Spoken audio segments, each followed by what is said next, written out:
Hello, everybody, and welcome to the Great America Show. It's great to have you with us. Thanks so much for spending part of your night, day, whatever time of the day you're joining us or night. It's always a pleasure to have you guys with us. Hunter Biden's back in the news, and no, he doesn't have a new laptop. He doesn't have a new iPad. He doesn't have a new iPhone, but he's decided to do some podcasting interviews. He sat down for a 2-hour interview with the YouTube star just the other day, and he had a lot to say. But in that 2-hour interview, didn't mention his father's advanced prostate cancer that's metastasized. Really doesn't talk about his father much. So we saved you some time and went through this interview and found some of the greatest clips and highlights, I guess you can say. For those of you who've never done crack before, smoked crack, thought about smoking crack, let not your heart be troubled. We've got the recipe for you. Take a listen. No. Do you know what I mean? Well, because they think cocaine, Scarface, very cool. Yeah. Crack cocaine, they think The Wire. Oh, in that sense? Oh, absolutely. You know what I mean? Like, they don't know how similar the chemical compounds are. Oh, the only difference between crack cocaine and cocaine is sodium bicarbonate and water and heat, literally. That's it. And those things are pretty much free if you go to, like, a science store. This is free. You can go to your neighborhood convenience store and just get. Anyway, I don't want to tell people how to make crack cocaine, but it literally is a mayonnaise jar, cocaine, and baking soda. How different is the experience? It's vastly, vastly different. And like for real, I feel really reluctant to kind of have some euphoric discussion. I know you're not asking me to do that, but have some euphoric discussion about crack cocaine. I think this might be kind of the opposite here. Okay, no, it's the exact opposite. I'm saying I don't want to have the experience of some euphoric recall. That's how powerful crack cocaine is. Does crack cocaine make you act any differently? No. Is it safer than alcohol? Probably. People think of crack as being dirty. It's the exact opposite. When you make crack, what you're doing is you're burning off all the impurities so that it binds with the sodium bicarbonate, which makes it smokable. That's all. You know, all of these actors and, people in the past that talked about they had a problem with cocaine and freebasing. They were smoking crack. So straw on the stove is the same thing? Not exactly, but close to it. But it's a little bit different. But anyway. You heard that right. So next time you want to go out with your husband, your wife, your boyfriend, and girlfriend, have a glass of wine, go to your local convenience store and pick up a crack pipe and some steel wool and smoke some crack. That's safer than having an alcoholic beverage, according to Hunter Biden. Now, I'm not exactly sure how safe it is. Those of you who saw the Hunter Biden laptop, we all know what his teeth look like without those dentures in his mouth. But according to Hunter, that's safer than having a drink. So take it for what it's worth. Joe Biden did say once that Hunter Biden is the smartest man he knows. So it's starting to make a lot more sense. Speaking of not so smart people, Stephen Colbert, whose show, by the way, was losing $50 million a year because of terrible ratings because nobody's watching him, had some wise, choice words for President Trump.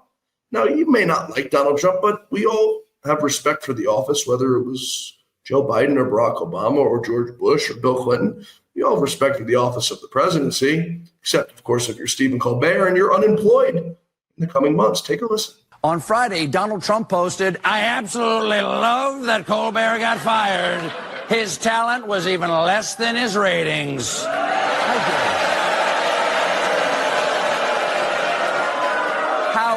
How dare you, sir? Would an untalented man be able to compose the following satirical witticism? Go yourself.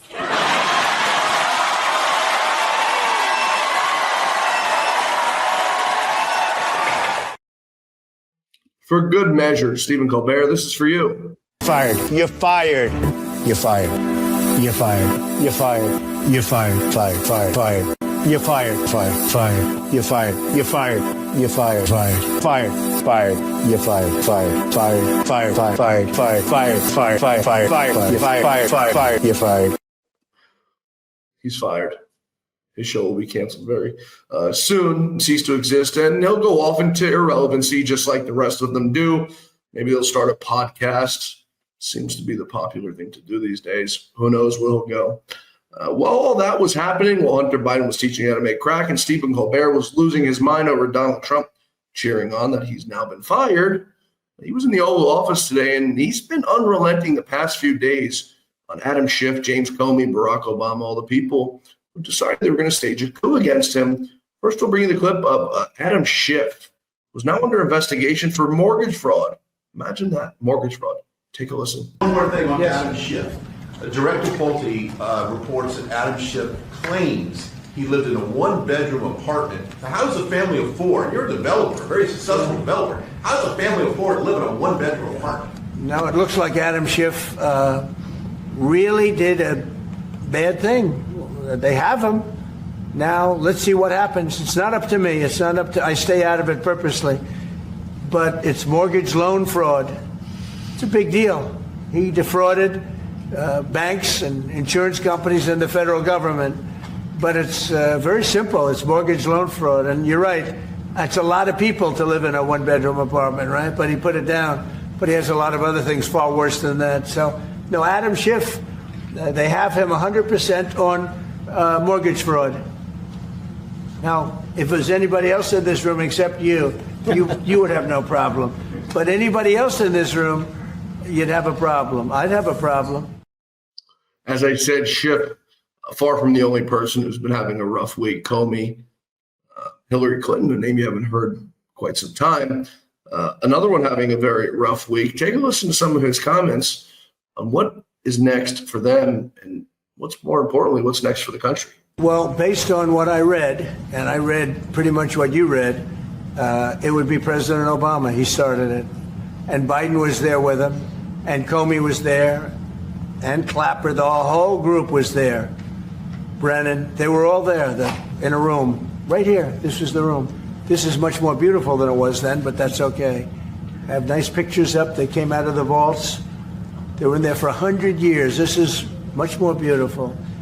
We have the Declaration of Independence now in the room, which wasn't here. I guess people didn't feel too good about putting it here, but I do. But you know what? If you look at those papers, they have them stone cold, and it was President Obama. It wasn't lots of people all over the place. It was them too. But the leader of the gang was President Obama, Barack Hussein Obama. Have you heard of him? And except for the fact that he gets shielded by the press for his entire life, that's the one they look. He's guilty. It's not a question. You know, I like to say, let's give it time. It's there. He's guilty. This was treason. This was every word you can think of. They tried to steal the election. They tried to obfuscate the election. They did things that nobody's ever even imagined, even in other countries. You've seen some pretty rough countries. This man has seen some pretty rough countries, but you've never seen anything like it. And we have all of the documents. And from what Tulsi told me, she's got thousands of additional documents coming. So President Obama, it was his concept, his idea, but he also got it from crooked Hillary Clinton. Crooked is a $3 bill. Hillary Clinton and her group, the Democrats, spent $12 million to Christopher Steele to write up a report that was a total fake report. Took 2 years to figure that out, but it came out that it was a total fake report. It was made up fiction. And they used that. Now, the one thing they weren't able to do was to, and probably the only thing I respect about the press in years is the press refused to write it before the election. They refused to put it in. The Steele report was a disaster. All lies, all fabrication, all admitted, and admitted fraud. She paid $12 million, and the Democrats, for that report to a wise guy named Christopher Steele. He wrote a phony report, and they wanted to get that report in before the election. And I'll tell you what, I talk about all the time, the fake news, how bad it is. But in this case, they wouldn't do it. They saw it, they read it, and they said, we don't believe it. And it was only after, substantially, like a month and a half after the election, that it got printed, and it was a big wisp. It was just like a bang of nothing, because the election had ended. If that report had gotten published by the New York Times or somebody, and I respect the Times for maybe only this, because they're crooked as you can be. They're a terrible paper, a crooked, corrupt paper. But for this one moment, they said, this is bullshit, we can't put this in. And neither could any other paper. Wall Street Journal's a lousy paper, very, very dishonest paper.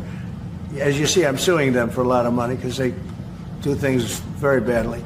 It's got a nice name, but it's really, in my opinion, it's a terrible paper, and it can be corrupt. But just so you know, they didn't take the Steele report. It was the dossier. Remember the famous dossier? I called it the fake news dossier. The news wouldn't publish it. And I'm amazed. They had 2.5 months. It was finished. 2.5 months. That was supposed to be what was going to happen. And it got published a couple of months after the election. And frankly, nobody cared too much about it. But that was a big thing. No, we caught Hillary Clinton. We caught Barack Hussein Obama. They're the ones. And then you have many, many people under them. Susan Rice. They're all there. The names are all there.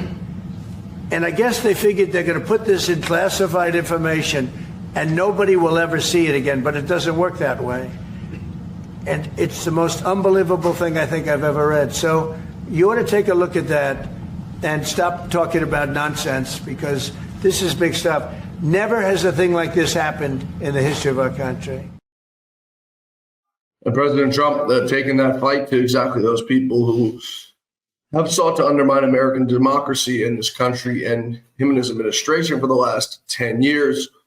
It seems truth and justice may finally be at the forefront of this administration and at the forefront of America. Our guest today knows a little bit about this, the Russia Collusion hoax. He's written 3 books on it. His latest, Disappearing the President. The great Lee Smith joins us after this quick break. Stay with us. We're coming right back.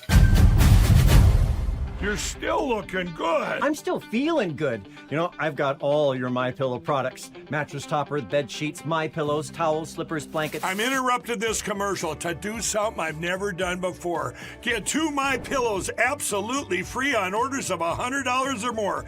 I can't do this forever, so get on board with this great sale today. Our best-selling 6-piece bath towel sets or kitchen towel sets, just $29.98. Our famous standard MyPillow is only $14.98. Queens, $18.98. King size, only $1 more. Body pillows, $29.98. Multi-use MyPillow 2.0s with pillowcase, $9.98. Save $40 on our Spring Percale and Giza Dream bedsheet sets. Any size, any color. So go to MyPillow.com or call that number on your screen. Use your promo code to save up to 80% on all MyPillow products. And when you spend $100 or more, get 2 standard MyPillows absolutely free. Lee Smith, as always, I appreciate you joining us here on the Great America Show. There's so much to talk about, but this is something in particular, in my monologue I just laid out. This is something that's been going on at President Trump since 2016, 2015. Right. You've been writing about it since then. You've written a book that caught the eye of Lou Dobbs. He said, we need Lee Smith on the show, and it's been all history from there. So you know this perhaps better than anybody. Lay out for us, if you will, Lee, the latest revelations in what Tulsi Gabbard just declassified. I mean, she sheds more light on something that I have been reporting, as you say, John, for quite some time now, that Barack Obama was really the one who was the one in charge here. He was the one who told them who told his intelligence chiefs, in particular John Brennan, to revise the intelligence community assessment that would delegitimize the Trump presidency, by saying that, Vladimir Putin aspired to help Trump win. And so, again, that delegitimized Trump's presidency, but also it delegitimized half of the electorate, those people who vote for Donald Trump, because the message was that, well, these people didn't really vote for an American. At best, they were suckers. At worst, they were willing collaborators in a foreign operation to undermine the United States of America. So it's incredibly destructive what Obama did. But the documents that DNI made available shed more light on this. They show the people at different meetings who were running this, and this was at the White House. And it was Barack Obama who told them how to write this intelligence community assessment. He was the one who wanted it finished before he left office. Again, this is something that we've known. It's something I reported in my 2019 book, Plot Against the President, where Devin Nunes saw exactly what had happened. But again, a DNI here has shed more light on it, which is excellent. Happy to have it.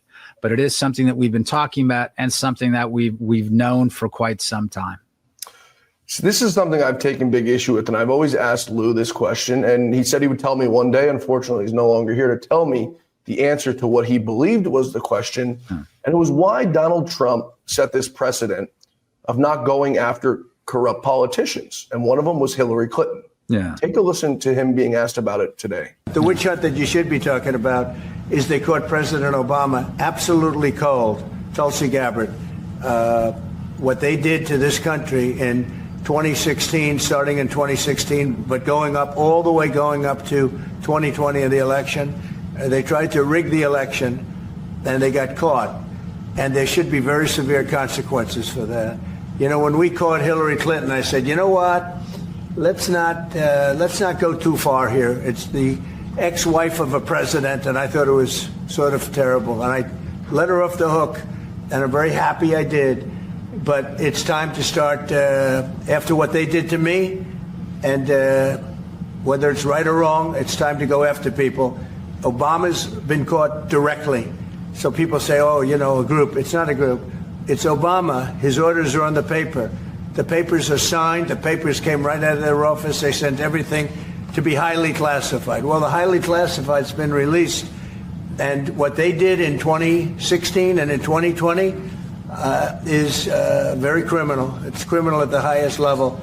So that's really the things you should be talking about. So that was something, Lee, I could never figure out why he didn't prosecute Hillary Clinton. I think there was more than enough there to get her. What's your take on why he never did? On Hillary Clinton, I mean, I don't know at the time what was there to go after Hillary Clinton on. I mean, I guess they could have found a different way to.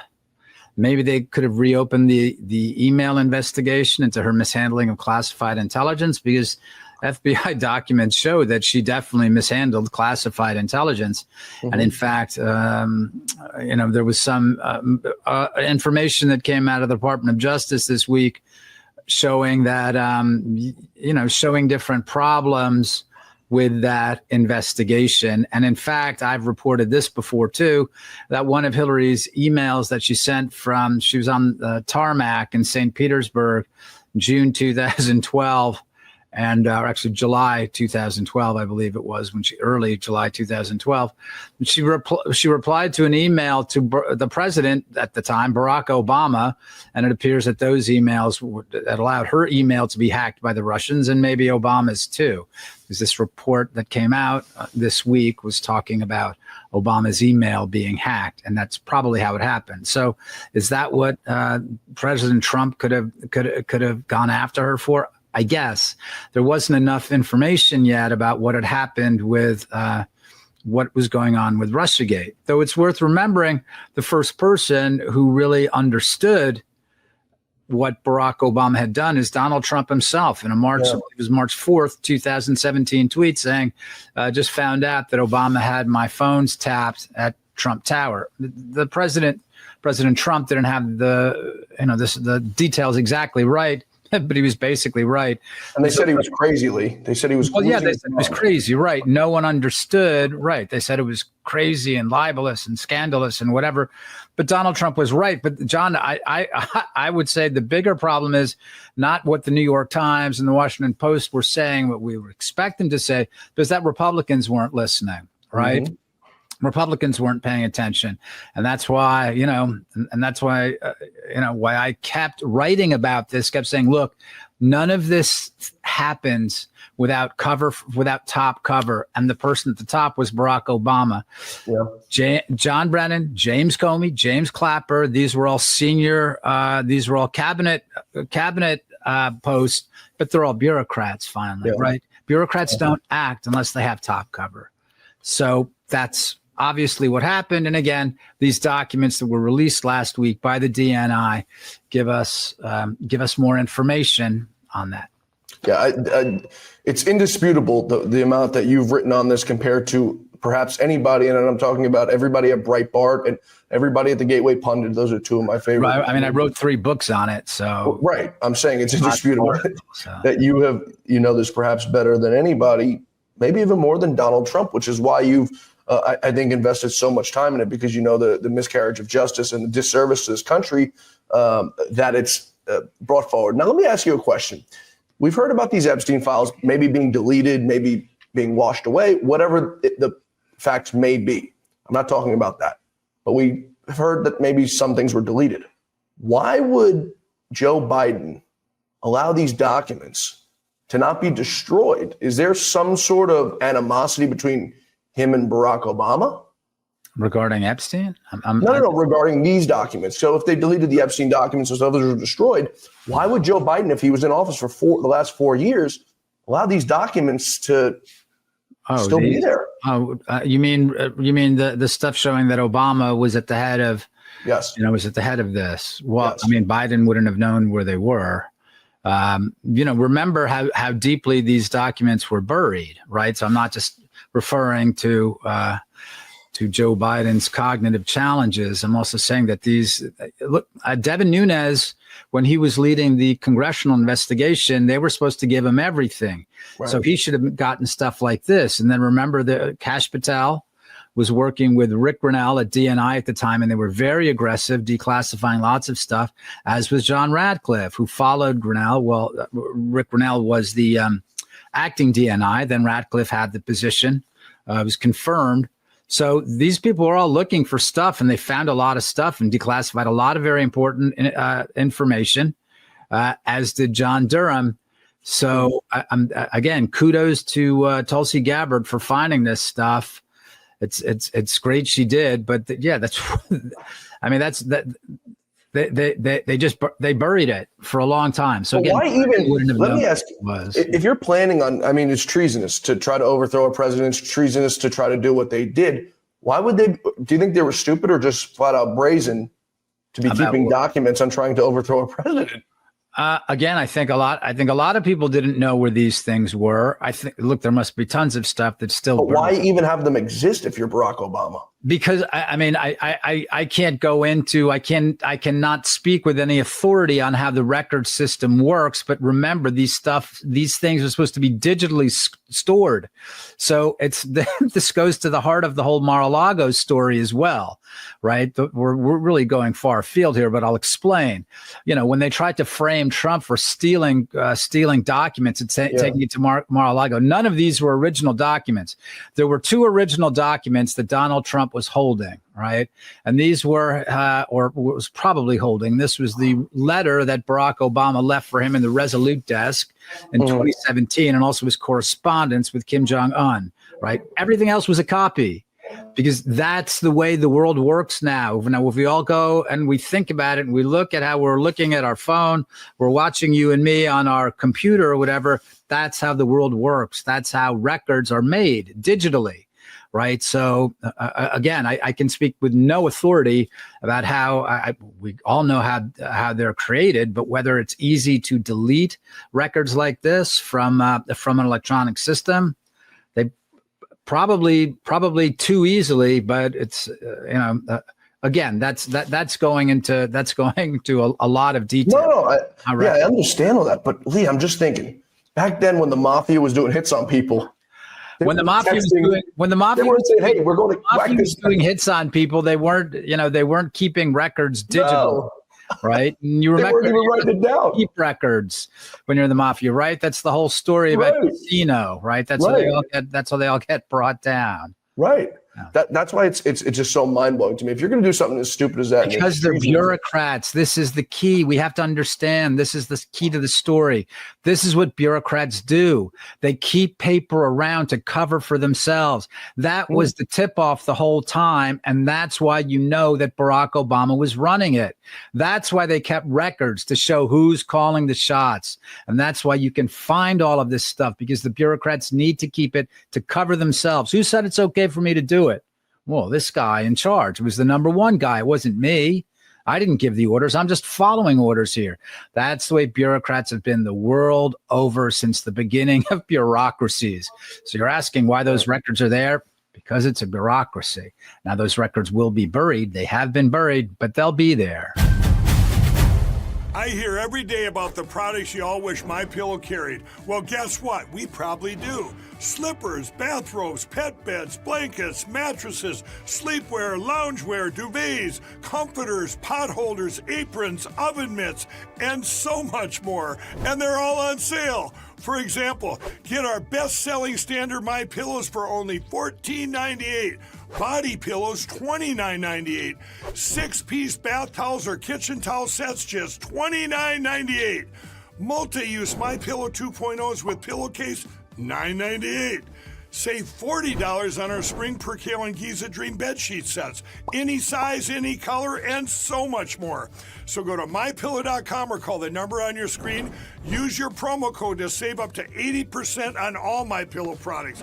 And I've never done this before. When you spend $100 or more, you're going to get 2 standard MyPillows absolutely free. So do you think John Ratcliffe was I guess acting DNI for no, he was real. He was confirmed. He was DNI. Okay, so he's there for a little bit of time with Donald Trump around his first time. Do you think it's an accident that Ratcliffe didn't find these and somehow Tulsi Gabbard I just said how difficult it is to. No, I understand. It was to find these, and again, they hid them, they buried them. They were supposed to give them to Devin Nunes, they didn't. John Ratcliffe, from what I can tell, is doing an outstanding job as the director of the Central Intelligence Agency. I know there's lots of speculation, often for the most part, from very, very bad actors, even on our side, especially bad actors, creating a lot of suspicion about John Ratcliffe. John Ratcliffe is not targeting Donald Trump, right? John Ratcliffe has been a Trump loyalist, certainly since the first impeachment process, when as a former federal prosecutor, Ratcliffe really made his name defending Trump in that first impeachment process. Again, as DNI at the end of Trump's first term, he did a great job then. I'm certain he's doing a terrific job now as director of the Central Intelligence Agency. It's been such a tough last 10 years, I think, for all these people around him, because you really don't know at this point, Lee, how many. No, I'm just saying. I'm saying there's a lot. Again, there's a lot of bad people, and we know who they are. No, I'm not saying Ratcliffe. I'm saying the people who are making noise about Ratcliffe, the people who are saying bad things about Ratcliffe, these are the same people who are putting forth lies like, oh yeah, Jeffrey Epstein was a Mossad agent and Donald Trump is protecting a Jewish operation to rape American girls. I mean, it's garbage. It's the same people, and you know exactly who I'm talking about. These are the people who are targeting Ratcliffe now too. The truth is, we still have people, and I'm not saying Ratcliffe, I'm not saying Tulsi, but there are people in these agencies who are still buried deep. And I think there was a perfect example of that when Tulsi Gabbard sat before a committee in the Senate and spoke about nuclear weapons, and it put her at a clear disconnect with Donald Trump, which caused some fray. I knew then and there was an issue. And, I talk to Roger Stone every day, and he's good friends with Tulsi, and he says they're gunning for her. Now we get these documents out, and it's clear.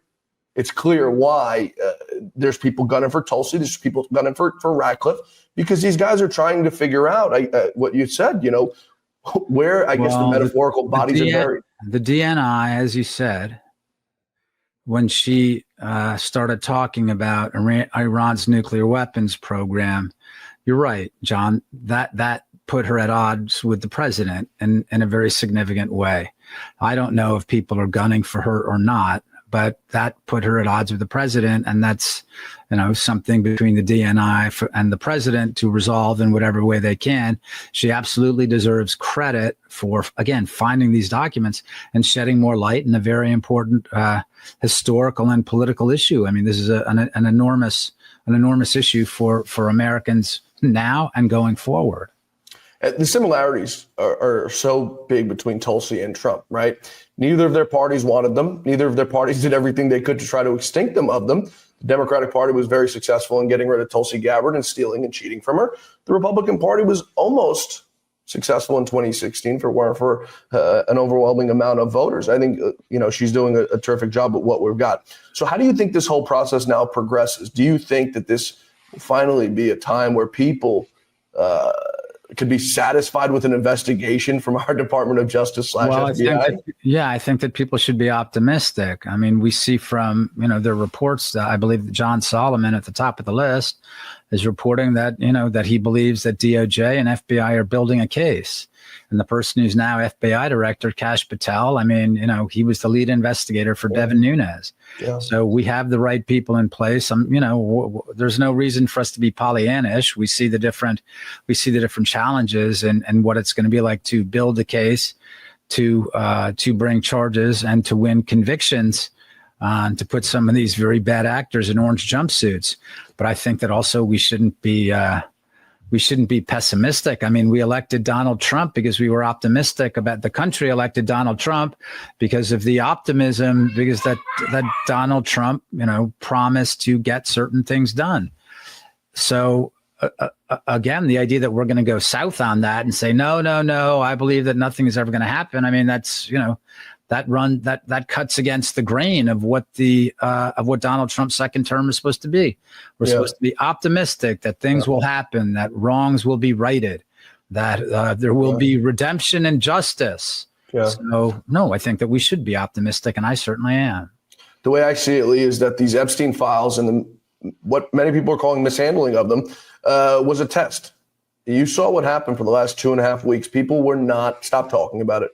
Mark Mitchell of Rasmussen Reports polled on it every single day, and the people wanted answers. And it, I think, got us into the situation now where we may get some light, a little bit more light shed on what happened there. I'm not talking about the actual situation, but I'm talking about the instance that people want you to give them something. The Epstein stuff I'm sorry, the Epstein stuff is nothing. The important thing is Russiagate. I agree with that. No, because it's very distressing to see people on when the New York Times, the Wall Street Journal, Washington Post, CNN, and NBC are all leading with stuff on Trump and Epstein, we're in a bad place, right? We're in a bad place with the Epstein stuff. And the people who've been pushing it have been caught, the people on our side who've been pushing this nonstop. Now we see where we are, right? The important thing that we need clarity on when we're talking about weaponization of the federal government, that Russiagate cuts right to the heart of that.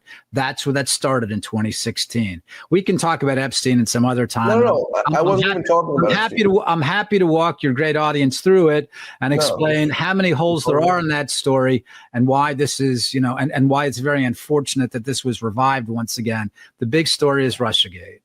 I'm not talking about the story per se. I'm talking about people's appetite for justice. And that's what it was. We saw what people did, regardless of what the situation was. I said Epstein because that's the latest one that was brought up. If this investigation heeds no arrests of people, I think the American people aren't going to stand for it because we've been promised so much from Donald Trump. We've been promised so much from investigations, and we've literally got nothing out of it. So that's the way I see it. Do you see it similarly? Yes, I said there's reason for optimism now. I believe that there is an investigation. I believe that they will come. I believe that there will be charges. Will there be convictions? I mean, we'll have to see where if there are cases where these cases are tried. Again, if it's a conspiracy and it goes from 2016 to 2024, it appears to include non-blue jurisdictions, right? We know that the DOJ is not going to win convictions of John Brennan or James Comey in a Washington, D.C. courtroom. Yeah. But if these cases are tried elsewhere, then that's something else. So again, I really hope people will be optimistic about this. But we also know that juries are human, and we're leaning a little too far out ahead here, even assuming that cases will be brought. But again, it's an imperfect system, as everything made by human beings is imperfect. Last question. Do you think this investigation leads into something Donald Trump has also promised, to figure out what happened in 2020? I mean, there's so many questions left unanswered. People were fired from their jobs because of it. I think people deserve answers. Well, insofar as people are, again, I think that Solomon has reported this, that people are talking about a conspiracy case, and it's not just about Russiagate. It goes from basically 2016 to 2024, and that would include, the 2020 elections, presumably. And if we look, I mean, this is what I report in my most recent book, Disappearing the President. Barack Obama played an enormous role in pushing COVID and pushing COVID lockdowns and breaking Trump's economy. Then in the irregular voting procedures that were pushed in 2020. So Obama has a huge role in that as well. And so, I hope people will read Disappearing the President, but we have to understand when we're talking about Barack Obama's role, it's not just about what he did in 2016 and 2017 to push Russiagate and to hobble Trump's presidency. It's what he did in 2020 as well. The different things he participated in at that point. And I think we're at a really interesting point because based on Hunter Biden's most recent interview, if you can imagine Hunter Biden's doing interviews, he does not like Barack Obama. And I think Joe Biden's probably had enough of him too. So whatever we get from it all, Lee, you're going to have to come back and keep us updated. I look forward to it. The latest book is Disappearing the President, available on Amazon, right? That's right. Thank you, John. Lee, come back soon. Look forward to it. Thanks, everybody, for being with us today. We hope to see you back here tomorrow for the Great America Show, where the quest for truth, justice, and the American way continues against all odds. We'll see you back here tomorrow, same time, same place. Until then, may God bless you, may God bless America, and may God bless the great Blue Dots. Have a great night, everybody.